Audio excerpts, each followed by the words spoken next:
people are logging on and as we're sitting here. Thank you guys. This will be our final wellness training of the year. And I've been looking forward to this for quite a while because I think it's an important topic to all of us. And we've got a really good tool out there, that we can use. And so I thought the best thing we can do in terms of introducing us to this tool is have somebody come in and share that with us. So we'll get started in just a minute. I'll start with some introductions and kind of an overview of where we're at in terms of using tools to assess suicide risk. And then we'll get started. I'm not going to wait too long for others to join us because I want to respect your time. And I know that when Ken and I talked, we talked about 90 minutes. And so I know he's got a lot to share with us. I'm sure there'll be an opportunity at the end to ask questions. And Ken, are you okay with people just asking questions as we go too? Oh, absolutely. Yeah. So there's I never like saving questions until the end. Okay. And this probably, unless there's a lot of questions, this probably won't be 90 minutes. Okay, good. So if people have planned on 90 minutes, they will be given the gift of time. Yeah.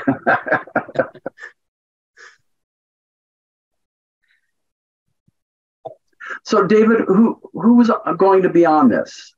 Great question. So we have school psychologists on here. We have our mental health support providers who are on here. We have some of our BCBAs on here. Which is what?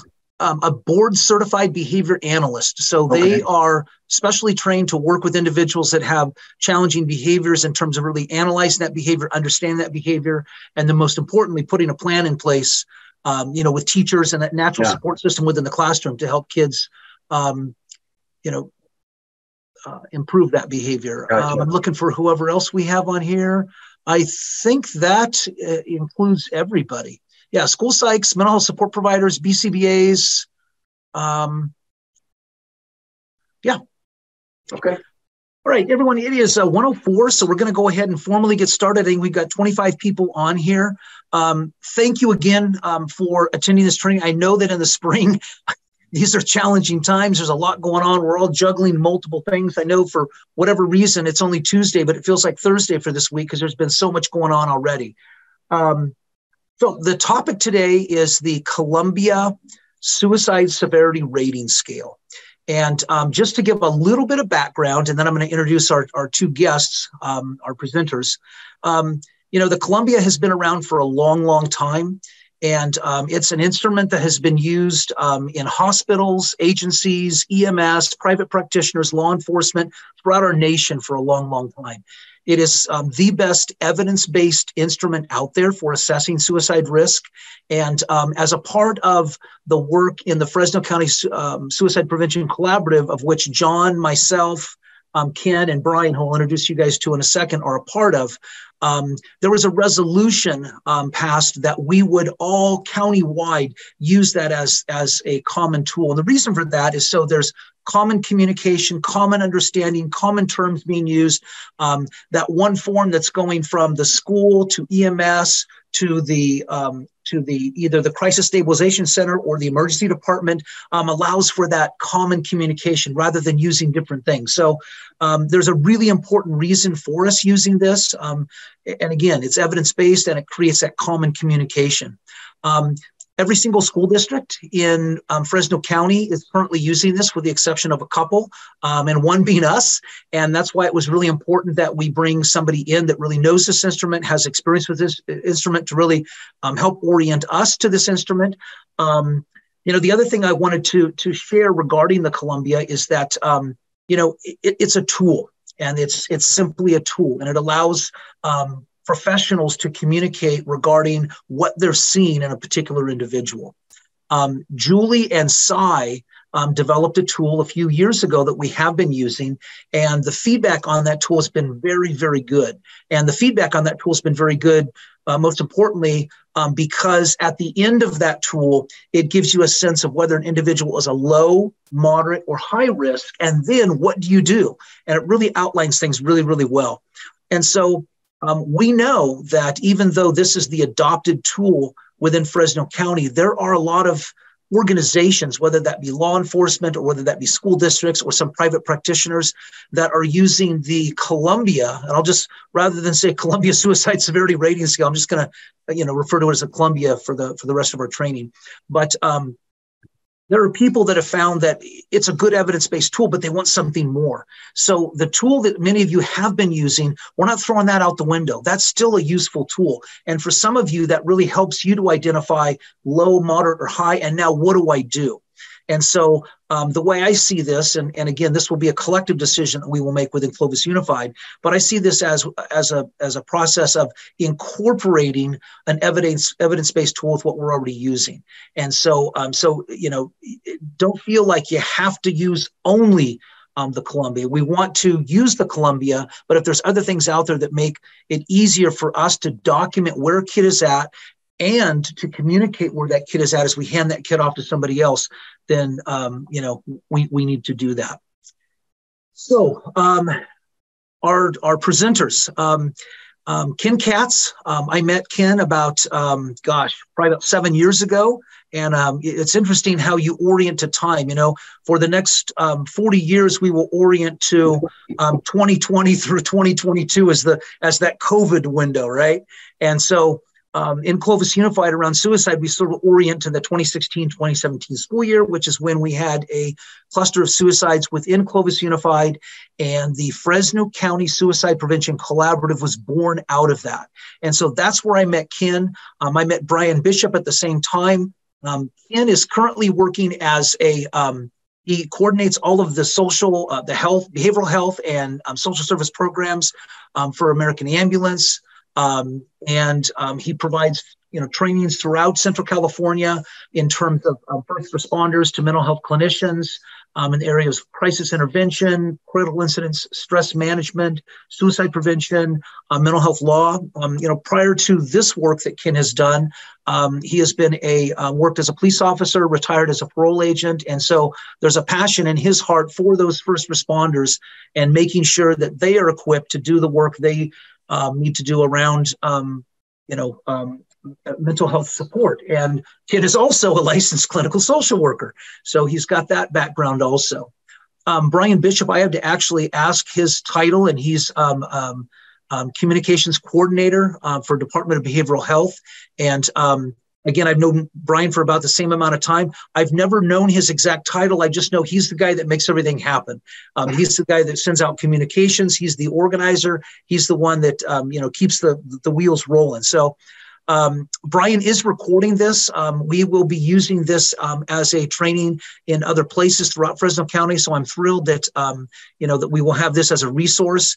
And so there may be even other districts that are looking at this and using this at some points that, want a little more information and a specific training on the Columbia. Ken has a great presentation style, but we don't want to wait until the end to ask questions. So there's, so if you guys have questions as we're moving along, please, just raise your hand or interject and ask Ken so that we can have some clarity. Again, this should take about an hour. This instrument is not real elaborate, although, Ken, I have noticed when I've done a lot of research, there's a lot of different forms for this. And so, and then last thing I want to say too is Ken provided us with sort of a document, and I don't know, some of you may have printed it, some of you may not have printed it. That's okay.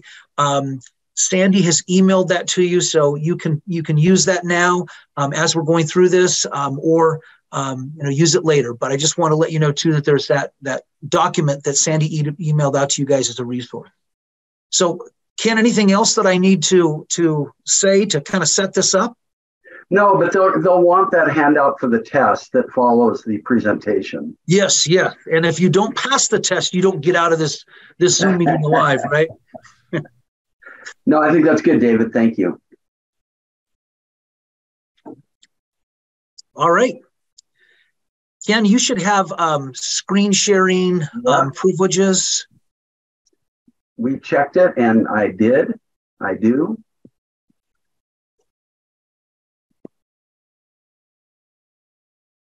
Does anybody see there? There it is. Okay. So welcome, everybody. We have been talking about the Columbia Suicide Severity Rating Scale for a long time at the collaborative. We talked about it for a long time before the county made the decision based on a recommendation by the collaborative to adopt it as the instrument for Fresno County for assessing suicide risk. And the goal really is to get everybody speaking the same language. And I also do some contract work for the community hospital system. It has been embedded in their electronic medical record. And so they use it. The Joint Commission for Accreditation of Healthcare Organizations requires the use of an assessment tool, and they recommend the CSSRS.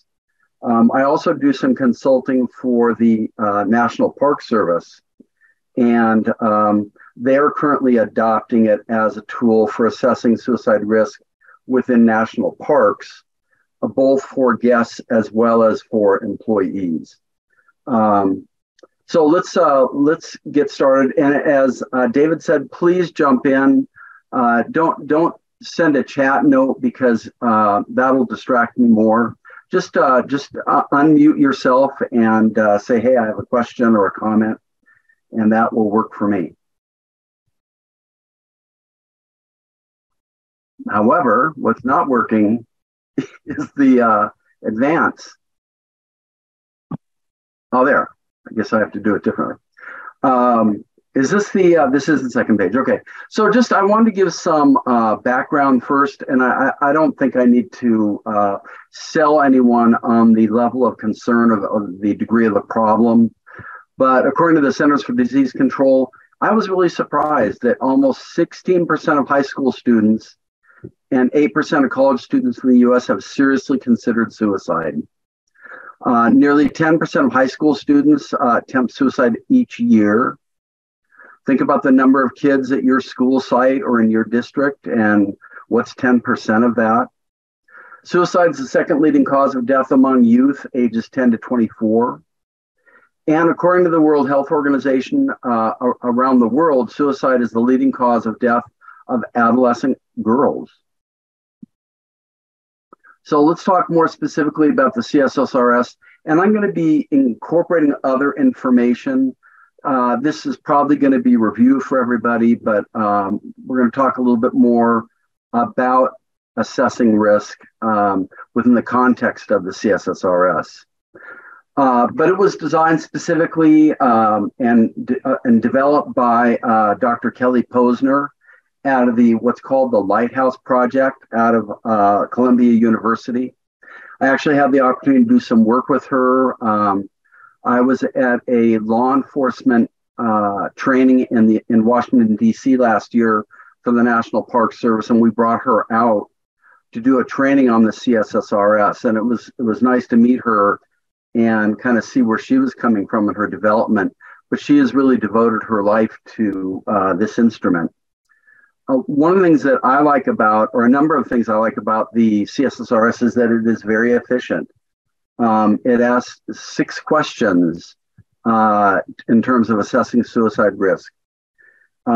It's efficient. And so one of the concerns is that people get over-identified as high risk, and they get sent to hospitals. Think about the impact of a 5150 on someone. I also taught for 18 years at the police academy.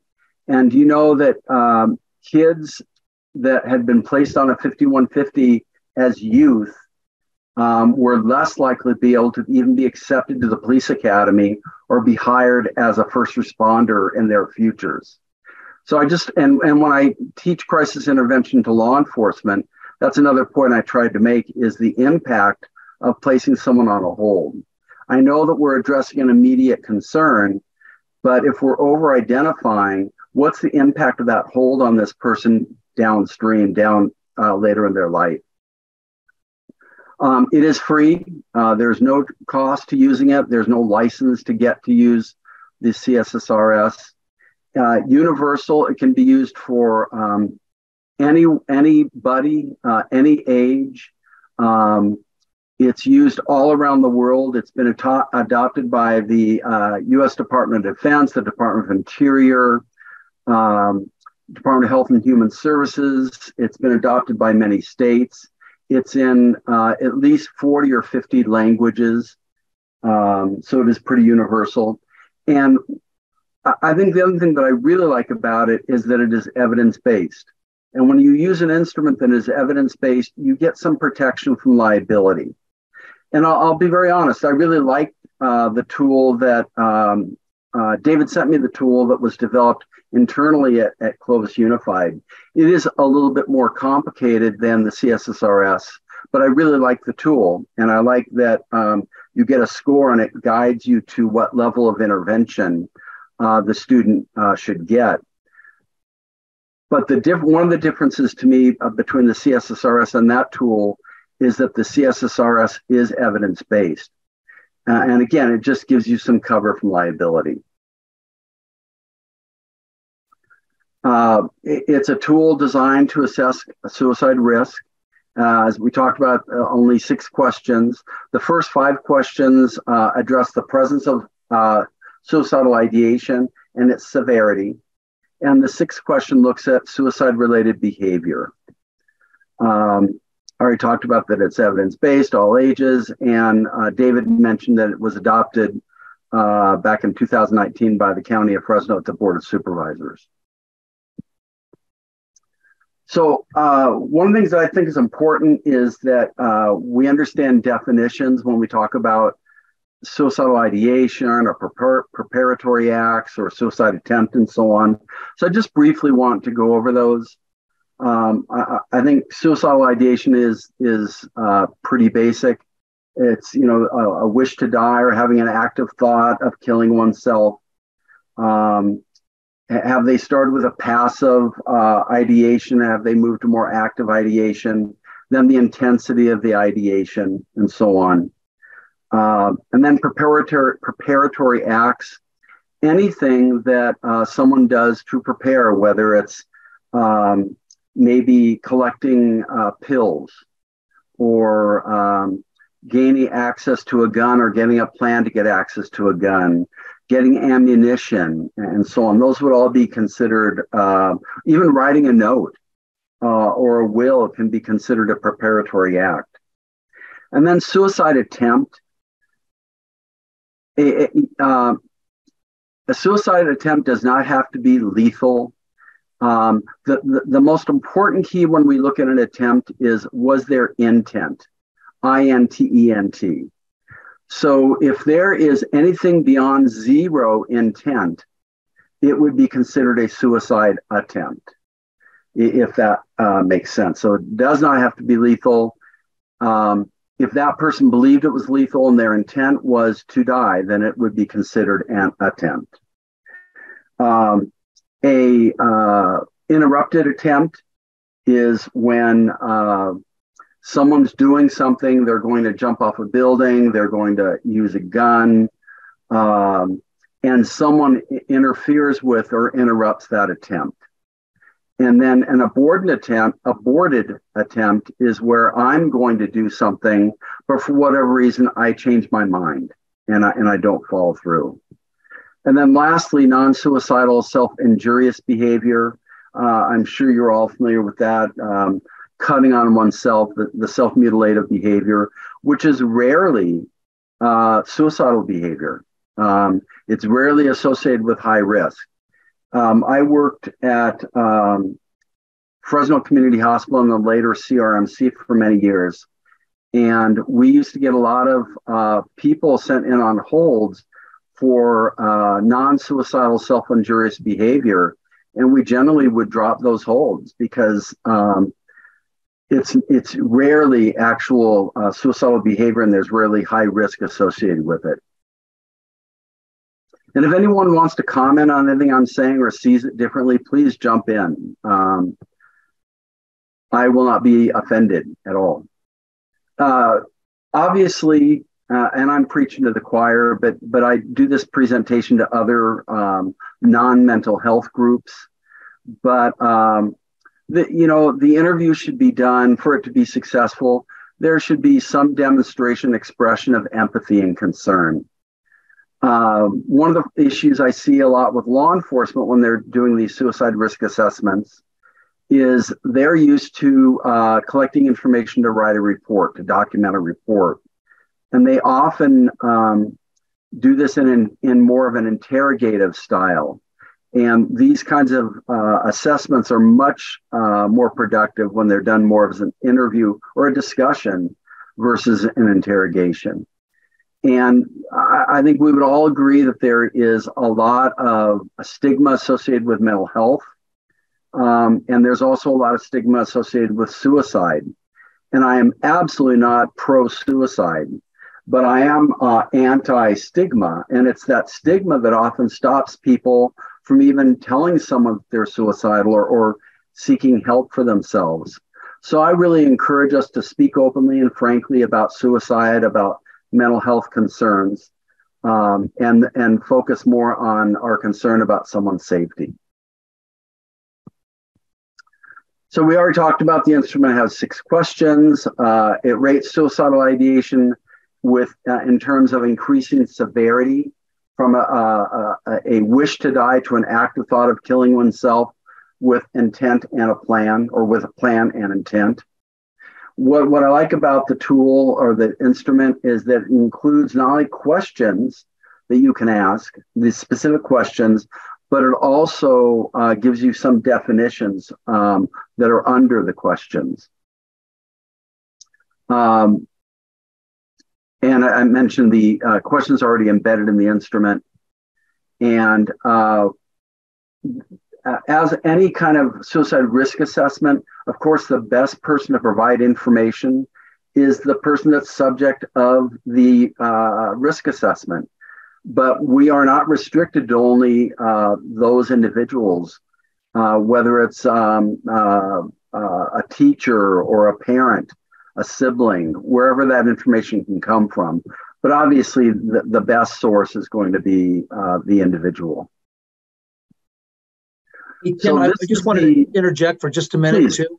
Yeah. I think the fact that there are definitions, too, does a great job of creating a common understanding in terms of when we're communicating with each other as school-based mental health professionals, as well as when we're communicating with American Ambulance personnel, school resource officers, local PD. It gives us that common understanding because we're reading this and seeing this each time we're completing a form. So it's almost it ingrains that operational definition within all of us as a common language. So I like that. And just because you do not have to ask these questions verbatim, they're really meant more as guides, but you want to stay pretty much with the theme of each question. So at a minimum, you have to ask questions 1 and 2 and 6. And if you get a yes to answer question 2, then you also ask 3, 4, 5, and 6. But let's just go over them. And then, so you see the body of the instrument, and then to the right is yes and no. And for questions 1 through 5, we're looking at past month. For question 6, we look at lifetime as well as past 3 months. And I was working with Madera County because they were going to implement the CSSRS, and they felt that asking about 3 months was going to result in putting more people on holds than they wanted to. They were going to overwhelm the emergency departments. So they wanted to change that 3 months to 1 month. But, and I had a discussion with Dr. Posner about this. You can't change an evidence-based instrument. So if they wanted to then do research using 1 month, and they developed evidence that was resulted in an accurate document, they could do that. But otherwise, we really have to stick with the 3 months. So question 1, have you wished you were dead or wished you can go to sleep or not wake up? certainly, when we talk about thoughts or ideation, rather, we think about suicide. Is that new? Has it been for a while? Is it passive? Is it active? Is it fleeting? Is it frequent? Is it situational? Is it constant?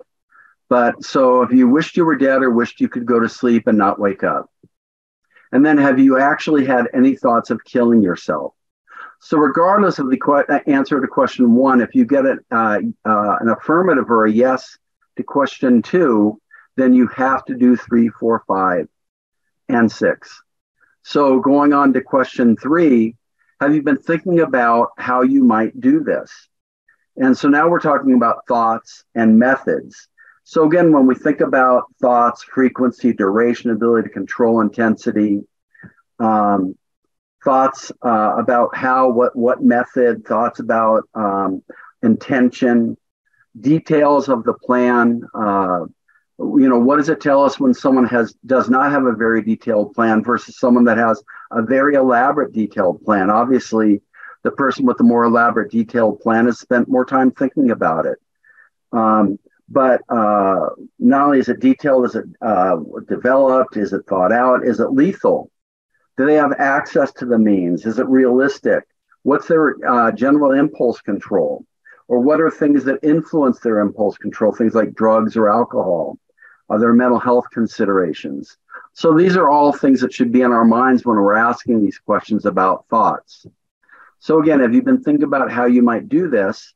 And then, for example, I thought about taking an overdose, but I never made a specific plan as to when, where, or how I would actually do it. And I would never go through with it. And then 4, have you had these thoughts and had some intention of acting on them? So you can see that it escalates down each question. The first one is simply, have you thought about how you might do it? And then we're talking about, have you had these thoughts with some intention of actually acting on them? And then 5, have you started to work out the details of how to kill yourself? Did you intend to carry this plan out? So again, it's looking at severity of those thoughts, the intensity and the risk.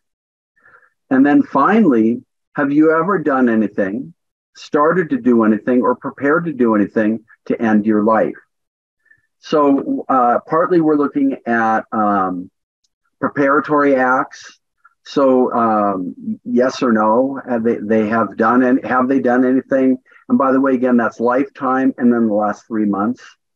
Is there a history of prior attempts? It's well documented that someone that has a history of a prior attempt is at higher risk of a future attempt. How long ago was that attempt? What did they do? Was it a serious attempt? And so examples might be they took pills, they tried to shoot themselves, they cut themselves or hang themselves, took out pills but didn't swallow any. They held a gun but changed their mind, or it was grabbed from their hand. They went to the roof but didn't jump. They collected pills, they obtained a gun, they gave away valuables, they wrote a will or a suicide note, and so on. And then again, if yes, was this within the past 3 months? So just, and then the other thing I usually look at, and I suspect all of you do, is as you're going through this risk assessment, I'm always thinking about risk and protective factors. In a way, the instrument is designed to help identify risk factors, but it isn't really looking too much at protective factors. And I always think of risk and protective factors as the old one, we're trying to make a decision and you put like a T, you draw like a T and you have pros and cons, and which one is heavier? Well, risk and protective factors, again, you're doing kind of which is heavier, the risk factors or protective factors. And honestly, any one risk factor could outweigh any number of protective factors. So not all risk and not all protective factors are created equal. Hey, Ken, before you move on, yeah. just a question here. So as I look at this and I think of when we're looking at these 6 questions, we're looking at these within the context of the past month. And oftentimes when we're working with an SRO through our school district or city, county law enforcement, their focus is on the term quote unquote imminent danger, as sort of that threshold of am I going to place this individual on a hold or not? And so when we're looking at this within the context of these questions within the past month, and that person who has the power to place somebody on a hold is looking at imminent danger, as in right now, if I don't do something, is this person going to, take action to end their life? How does that, can you speak to that a little bit? Well, you're right. And the language on the 5150 form, so where you check danger to self, danger to others, or gravely disabled as a result of a mental disorder, but what it says before that is that they're an imminent risk of danger to self, danger to others, or gravely disabled. So Welfare and Institutions Code 5150 says that an officer only has to have probable cause to believe the person has a mental disorder, because they're not trained like any of us on this call right now. And even though they get some training, they're probably the least practical people to write holds. Yet in the state of California, they write the vast majority of all holds. And unfortunately, when the LPS Act was written, they looked at who's going to write these holds, and police were available 24 hours a day. They're mobile, and they got put in the law. Do you know that law enforcement are the only entity that actually by statute can write holds in California? Anyone else in the state of California has to be authorized by each county local mental health director. And so an officer is going to look at it differently than you are. And unfortunately, even though I'm pretty connected to the Fresno Police Department, I've not gotten the Fresno Police Department to adopt this yet. Their crisis intervention team has used it and they like it, but it's still not the tool that the Fresno Police Department's using. In fact, they're not using a tool. And many officers, as you know, write holds based more on liability. They'd rather err on the side of caution, just send them to the hospital. So the language an officer uses, the language in the hold, and the language in the CSSRS, they don't match up.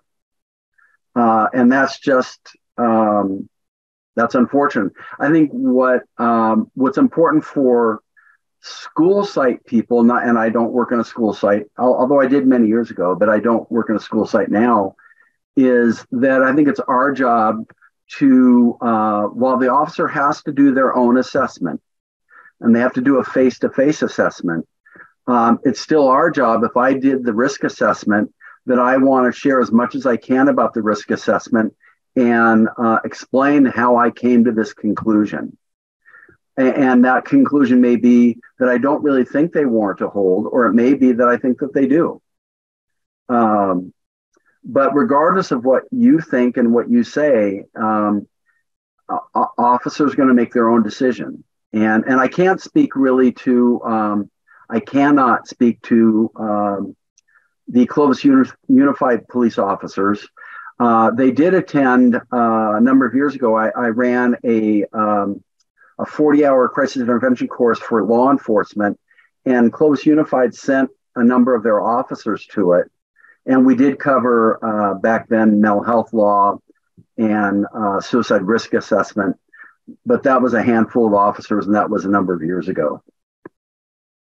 Any other questions or comments? And David, did I kind of address that? Yep, absolutely. Yeah. And so, so really we could use this tool, and we could have yes on all six theoretically, and it still may not meet the legal threshold for law enforcement to place an individual, on a hold, due to imminent danger. That's true. Although I'm more concerned about it the other way. I see more officers write holds that I don't think were necessary No. than not writing holds that they should have. Got And it. I'm just curious, I know it's a lot of people, but would anyone be willing to comment? What's been your experience in general? Do you see officers being more reticent about writing holds or more enthusiastic about writing holds? Definitely more reticent. Really? Honestly, I'm actually kind of glad to hear that. Because my experience has really been quite the opposite. And I'm not dealing with officers that are assigned to school sites. I'm just dealing with patrol cops. But and they're being reticent. Is that good, bad? What are your thoughts about that? I think in my case in particular, there's a stigma attached to facilities like Exodus and Central Star. And the assumption is that it's traumatizing for students and that there is a lack of willingness to consider like other pieces regarding like safety. And unfortunately, in my personal experience, it's more oftentimes that a hold will not be placed because there's an assumption that it's going to be a negative experience for a student. That the officer's actually thinking about that? Yes. Wow. Based upon their own personal experience. Yeah. And I hope you all know that you could contact Exodus, and David, you could even probably set it up, and you could go over there and do some tours. Yeah, we did that. We did that several years ago. Haven't done it in probably 5 or 6 years, but when I was on the county behavioral health board, I took probably 30 people through in groups of 5 over several weeks. But it was helpful. Ken, what Brittany's saying, I think, is really common within Clovis Unified School District. We have officers that typically are reticent to place students on a hold versus just, hey, I'm going to err on the side of caution and get that kid down to a crisis stabilization center or emergency department room as soon as possible. We oftentimes experience just the opposite. I know too that when Clovis Unified ends up having one of our SROs place a kid on a hold, Clovis Unified ends up footing the bill for that ambulance ride down to really? Yeah, crisis stabilization center. Yeah, so. Wow. I would hate to ever imagine that would be a factor in this, but what we do know is typically our officers within Clovis Unified School District are a little more reticent to place a kid on a hold rather than overplacing, Yeah. And David, what are your thoughts about that? Well, I think that it's situation by situation, but. Yeah, well, I think that I think when you see a pattern like that, that's cause for some concern, especially when we have our school-based people. And I, just scanned the screen a little while ago to see who's on there, and there's several people on here who have had that experience where they feel this kid is in imminent danger. They're worried about this kid, but they're having a tough time convincing that person as the authority to place a kid on hold to do just that. And so. The other thing I'll mention too, Ken, and I'm sure this is common across agencies, whether we're talking about, Fresno County Sheriffs, Fresno PD, Clovis PD, Highway Patrol, whatever, among law enforcement. But, we have some inconsistencies among our SROs also. We have those people that are highly reticent, and we have those people that will say, well, what do you think? They'll go to the school-based health professional or mental health professional and say, what are your thoughts on this? This is what I'm seeing. This is what I've got in terms of data. This is my leaning, and they'll actually consult, which I think is a more powerful model. Ideal, yeah. To consult with that school-based mental health professional. We have other officers that don't do that as a matter of practice. So there's a lot of inconsistencies. But again, I don't think that's unique to Clovis. I'm sure that if we looked at 50 police officers with Fresno PD or Clovis PD or Fresno County Sheriff's Office, we're going to see the same thing, that inconsistency among officers in terms of where do they see that threshold. Yeah, interesting. Yeah. And just an aside, as long as we're kind of having this side discussion, in terms of where someone goes, county policy says that anyone placed on a hold is transported by EMS, not may, but they shall be taken to Exodus. It doesn't matter if the parent's preference is for the child to go to someplace else. It's county policy, and part of that is because the hospitals are so impacted, and hospital emergency departments do not treat mental health conditions. They warehouse people until they either are stable for discharge or until they get a bed somewhere else. And so Fresno County has been doing this for probably about 25 years. So just wanted to throw that in. And Ken, I know there have been times too where I think, John and I were invited to a meeting. In fact, I think you were there also with Karen Kraus a couple of years ago, because there was, there were literally kids. Exodus was on diversion so often that oftentimes kids ended up in local emergency departments, and and she had her frustrations with kids that were in the hall, right outside of her office, there at community. But but we're doing much better with that right now, correct? I mean, Exodus is not on diversion as much. No, and I track diversion hours every month, and adult tends to be on diversion more than youth. Okay. And actually, you're right. It has been quite low the last few months. And you all know that they're adding chairs. They're going to move Exodus, and it's going to have greater capacity. So I didn't know that. Yeah, diversion will be less of an issue. It's going to be over at the Heritage Center, Shields, and is that Shields? Shields and Millbrook. Yes, yeah, that facility. So that's actually under construction now. Wow. So that's a real plus. Yeah. Anyway, so let's go back to the instrument. You can see below that these are possible responses or triage. And I think actually I have another slide that looks at that more. Well, this just kind of goes over the questions and what the questions are focusing on. Again, ideation, thoughts with a method, next with intent, and then finally behavior. So the triage points, yellow points, scores are low. I'm not sure what color that is. The one in the middle, is that orange or? Yeah. That says orange. It just doesn't look orange to me, but that's moderate. And then red is high. So based on the scoring, this is what it might look like. So question 1 and 2, a yes is going to be yellow. Question 3, a yes is going to be orange. Question 4 and 5, a yes is going to be red. And item 6, more than 3 months, a yes is orange, but within the past 3 months or less, it's in red. And so really, ultimately, if number 6 is red, that's going to dictate kind of what's going to happen, at least for me, at least what my recommendation is going to be. And that's that they're going to go somewhere. And in Fresno County, that would be going to Exodus. And there is some exclusionary criteria for when someone would not go to Exodus. And I'll talk about that at the end. So if you're familiar with the instrument that you've been using at the district, that the second page also looks at low, medium, and high risk. And really, it's quite similar.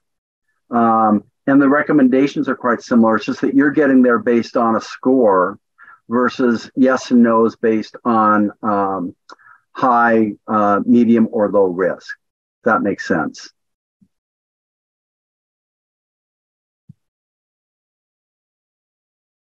So there's the instrument. And by the way, whoever created this did a really great job. I'm really impressed with it. And again, looking at the scoring at the bottom and then using the scores to dictate what's going to happen with the individual. So I have just a couple more slides, and then we can go back and talk more about any of this. But, over time, what's politically correct, the terminology that's used to talk about any number of things, it changes over time. For instance, using pronouns after someone's name, that's pretty new. Um, and so that's a change that has occurred over time. Does anyone know what we used to call people with Down syndrome? What was the term that was used to describe Down syndrome? It was mongoloid. People with Downs, they used to be called mongoloids because they had a physical appearance similar to people from Mongolia. So the terminology around suicide, the messaging around suicide is changing. And so what we've used for a long time is someone committed suicide. We're really trying to push people away from that, because what else do you commit? You commit crimes, you commit sins, and it adds a value judgment to it. And again, we're trying to get away from stigmatizing language. So, and I try and be very mindful when I use language when we're talking about suicide, that someone died by suicide or they took their own life. Again, it takes out that value judgment. It's just, this is the fact of what happened. And I myself, for years in the emergency room, would say someone made a successful attempt. Well, what is a successful attempt? Someone that made a successful attempt is dead. How is that successful? Or they made an unsuccessful attempt. Oh my God, they can't even get that right. So again, going away from success or unsuccess and talking more about someone made a suicide attempt. And then finally, I don't know if any of you are ever involved when a hold is, when a hold is placed on a school site, are the police officers radioing in requesting an ambulance respond, or school staff calling EMS requesting an ambulance? David, do you know, or does anyone on school sites know? The officer is radioing. He is, or she is. Okay, so this might be useful to know. To avoid the walk of shame, so to speak, you can request that the ambulance stage at a gate or somewhere else on this. I see some people shaking your heads. You already knew that? And do you do that? Good. I'm really glad to hear that. So for those that don't know, you can ask the ambulance to stage. We'll stage wherever you ask us to stage. We will wait at the north gate on whatever street, and we'll wait for you to come, or maybe we'll park there and walk in, but not bring the gurney. But what we really would rather have you do, if it's safe, is to have you and maybe the officer escort the person to where the ambulance and the gurney are. Do you know the policy about use of restraints for people on holds in Fresno County? Well, and it's actually American Ambulance's policy that anyone on a hold, regardless of age, will be placed in minimum of 2-point restraints. And honestly, as a mental health clinician, I don't like the policy. By the way, I wrote the policy. But we've had too many patients hurt in the back of the ambulance, and too many staff have career-ending injuries in the back of the ambulance because people didn't want to go on a hold. And I really object less to it on pre-hospital calls, meaning calls here in the community where they're going from the school site to Exodus or to a hospital, because we're talking about 10 minutes. But we have the same policy for long distance transports where Exodus is sending someone to Vista Del Mar on the coast. But anyway, it's a minimum of 2-point restraints, maximum of, 4-point restraints at the EMS crew's discretion. We recently had a crew transporting a 16-year-old male who was highly suicidal from his home. And the crew just thought, oh, he really doesn't need restraints. And they got to the hospital. As soon as they rolled the gurney out of the ambulance, he unbuckled himself and leg bailed. He took off. And not only was there great liability, but just the safety of this individual. Fortunately, he went home. But what if he had run out and run into traffic or something like that? What I try and explain to our crews all the time is that we as human beings, as mental health professionals, we are not very good at predicting human behavior. We have signs that help us predict human behavior, but we're not good really at predicting human behavior.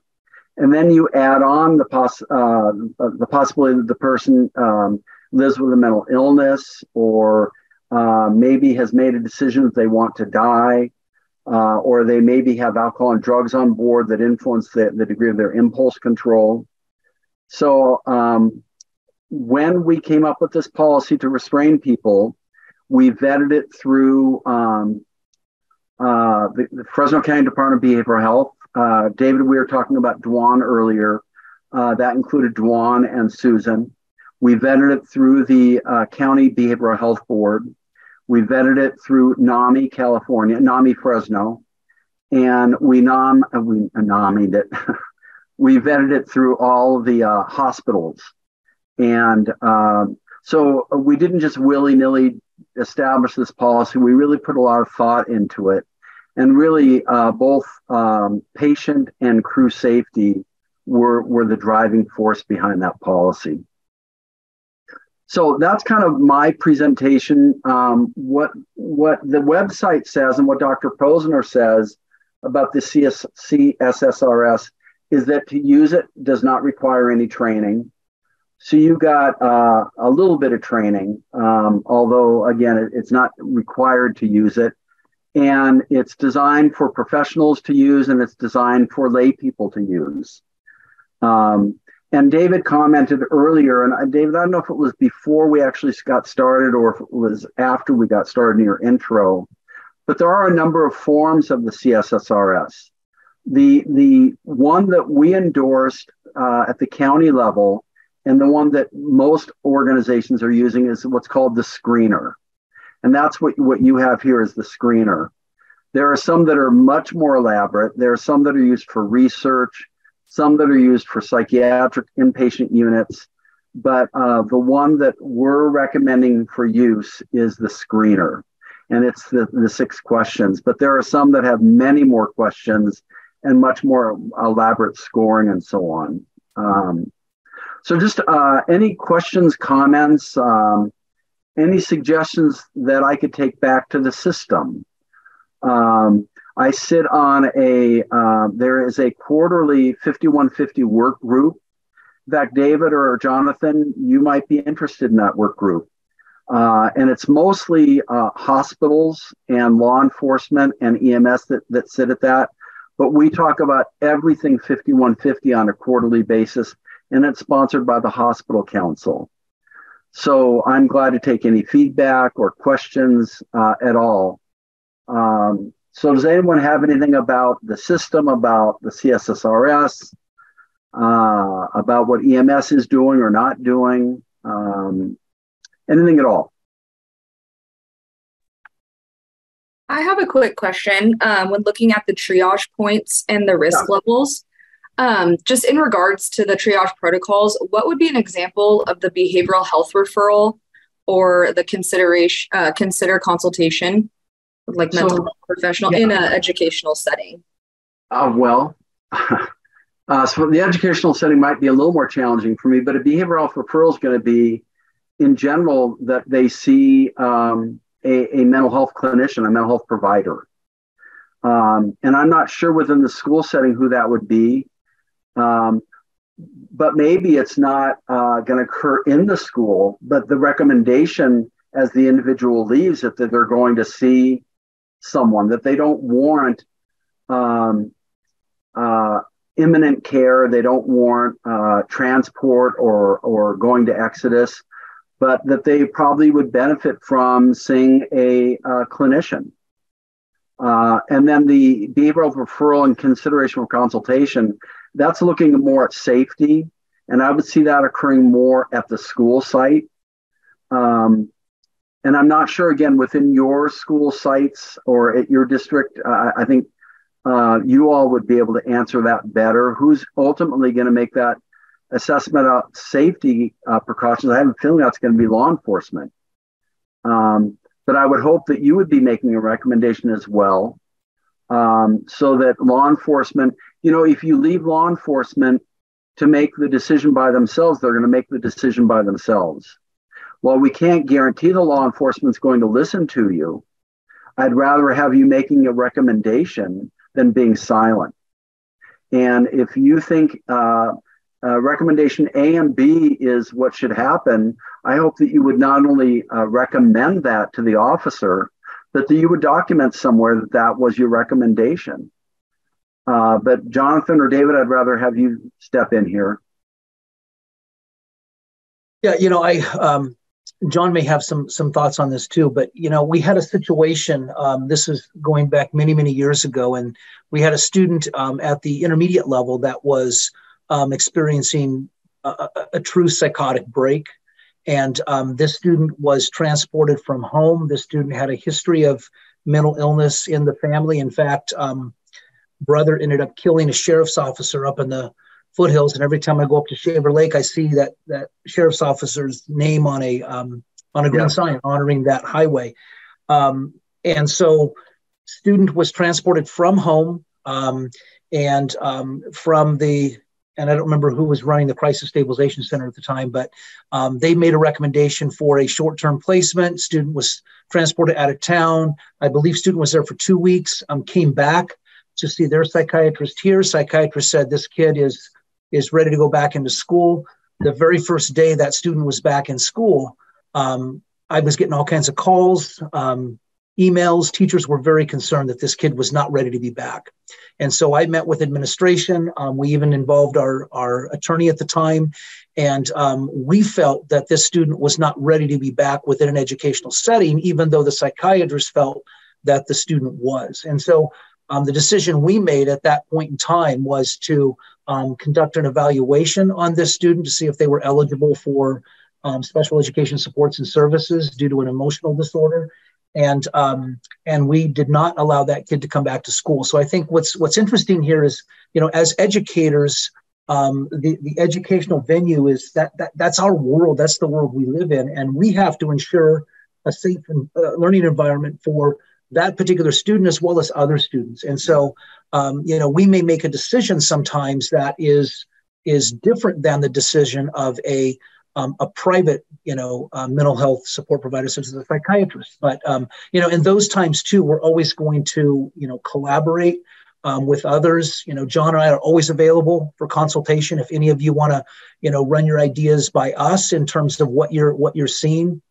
But, Jennifer, I think your question brings about a bigger question that we have to consider too, which is, we have comprehensive youth services clinicians on our campuses.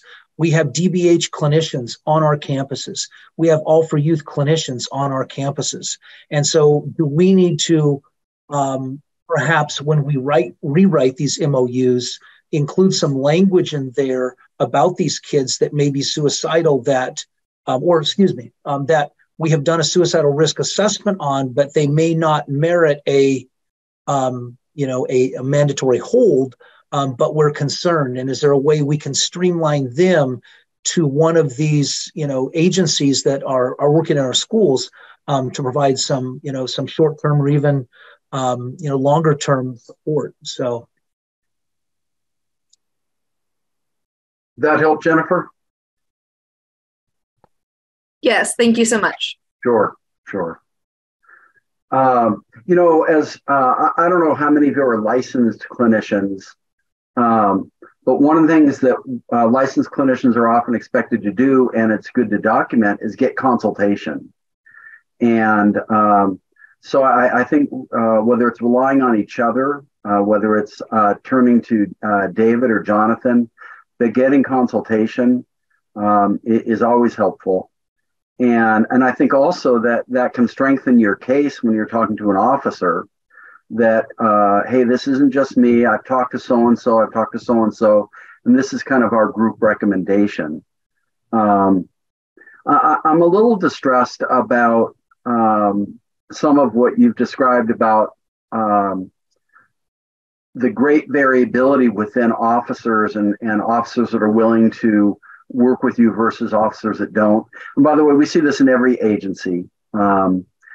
That variability. Some officers are more willing to take risks, so to speak.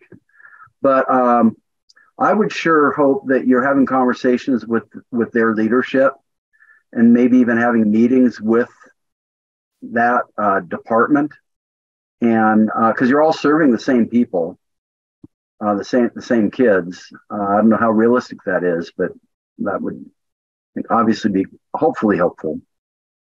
Yeah, and I completely agree with you, Ken. In fact, John got a call from our chief of police within the last couple of weeks, and John and I plan on meeting with him. And and he's new.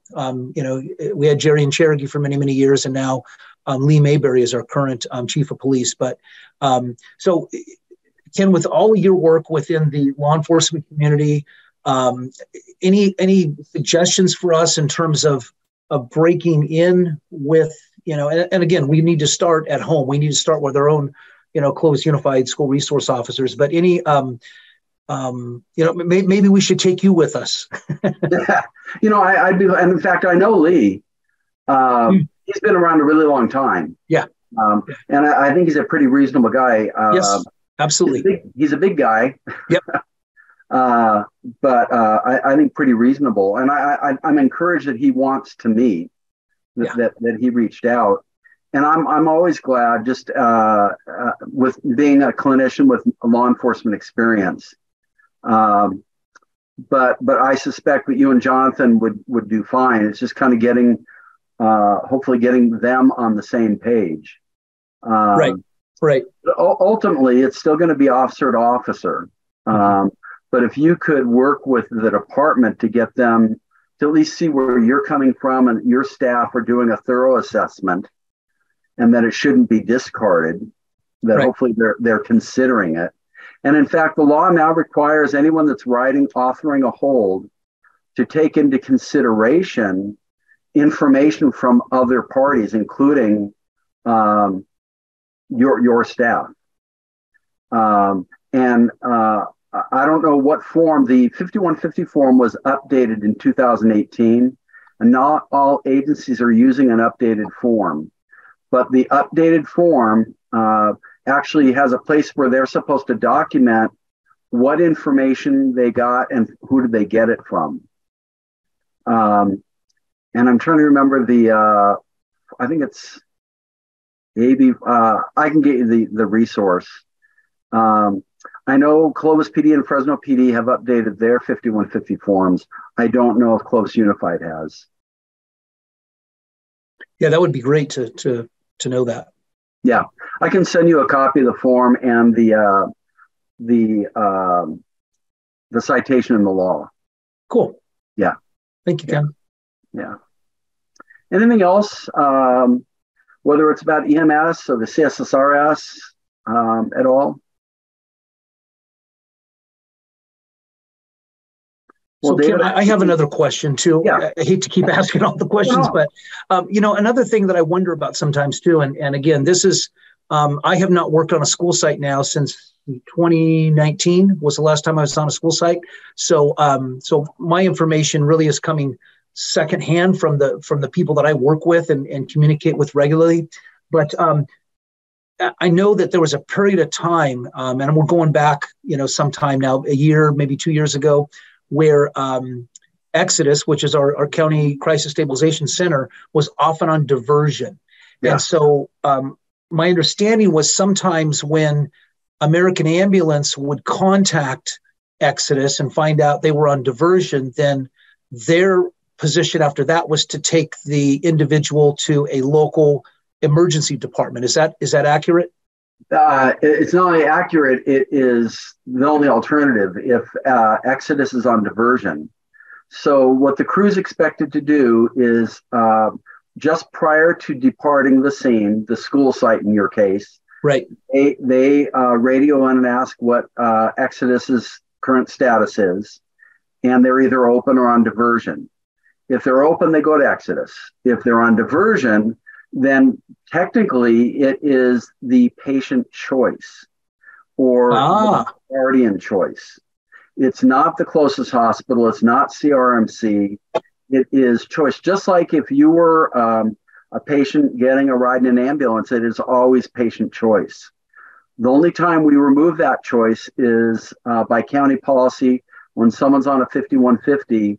And then there's a couple other criteria like trauma criteria or stroke criteria. But generally, it's always patient choice unless they're on hold. And in the absence of a parent, a guardian, or even the kid saying where they want to go, then it's going to be crew choice. And usually they're going to go to the closest hospital. And there is a false belief that going to CRMC, because they have the specialty care unit, is the best place to go in terms of emergency rooms. But it is, I don't know if anyone's ever been in it. It's very small. I think there's only 8 beds and it's usually full. So most of the folks on holds that we're sending to CRMC are ending up in the green zone or in the East Hall. And they're with a sitter. And that's true of the other emergency departments as well. And there was a period in last summer where Exodus was on diversion almost every day because their air conditioning system went out. And it took over a month to get the parts.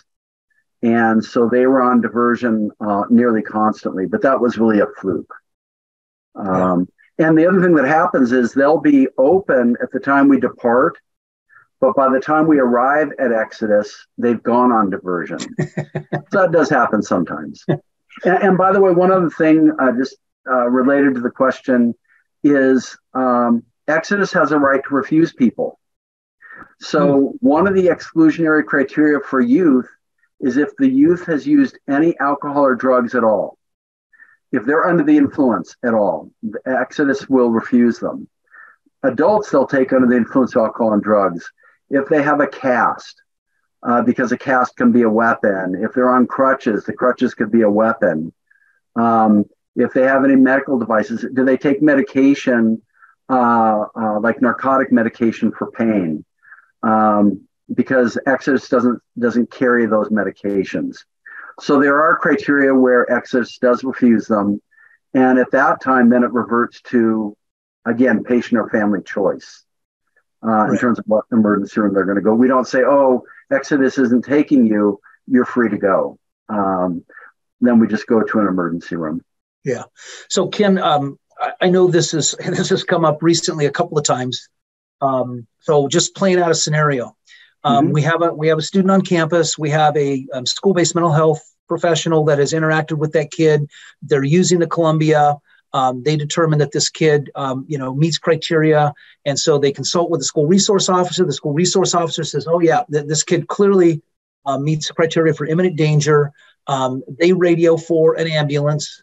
American Ambulance shows up, and in the meantime, school staff has called the parent. And so the parent arrives before the ambulance leaves. If that hold has already been written and the kid is in the ambulance, can the parent demand that hold be rescinded? Nope. Okay. No. And just a misconception is that when someone writes a hold in the community, they are not technically on a hold yet.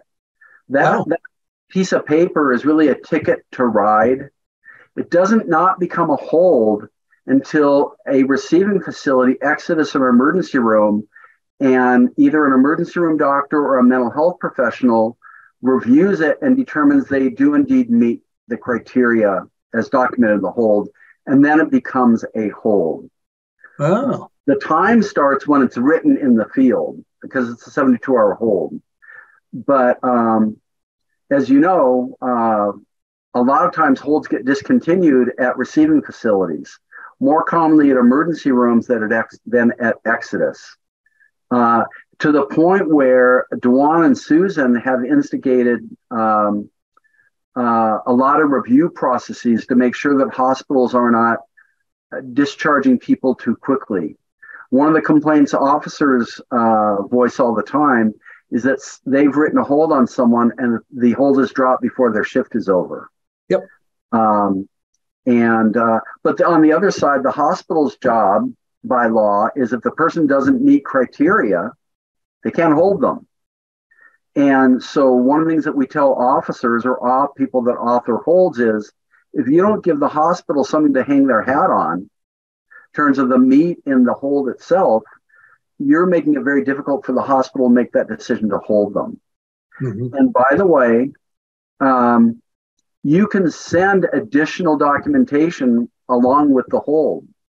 So you can send a copy of the CSSRS along with the hold with EMS to the hospital. Or you can send a note with additional information along with the hold to the hospital. Then you're giving the hospital more information, or Exodus, more information to take into consideration. So just a thought.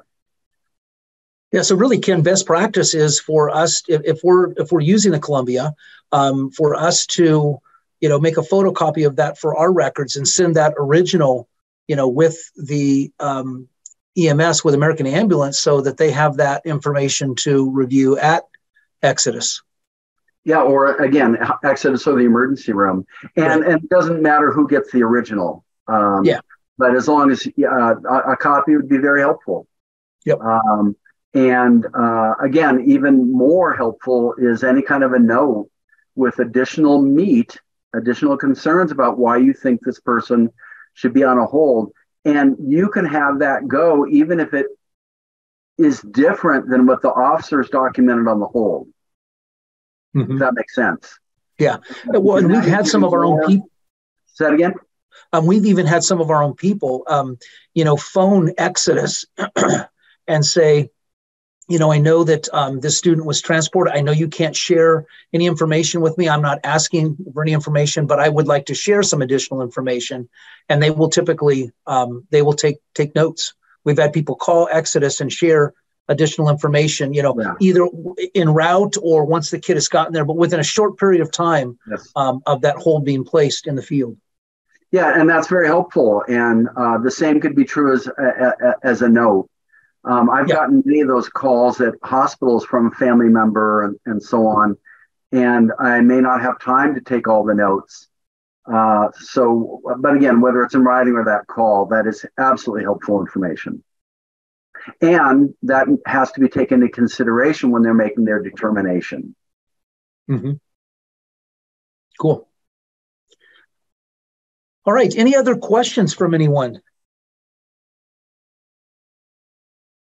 Well, I know this ended up being about the CSRS, but we really covered a lot of other stuff. And I hope that's helpful. No, Ken, it's very helpful because I think it's all about, this is a tool, but there's a lot of context, to using this tool that's important. And so you clarified a lot of things for us. There are things I took notes on that I learned from you today that I didn't know. So I really appreciate this. This was excellent. Sure. And, we're going to follow up. I think what we will probably end up doing is as we begin the 23-24 school year, we may be doing a little bit more with this instrument, just making sure everybody feels comfortable with it, implementing it, and then maybe about halfway through next year, I'll consult with you and based on feedback we're getting from our people and just seeing how it's working. But really appreciate it, Ken. Yeah, and I think it would be great for you to bring that feedback back to the collaborative too. Yeah, absolutely. Yeah. Well, cool. Well, thank you, everybody. I really appreciate your time. Absolutely. Thank you, Ken. We really appreciate you. And John and I and Brian and you will be together again on Thursday at 10 o'clock a.m. Yeah. All right. Thanks, Ken. Okay. Bye-bye. Bye, everybody. Take care.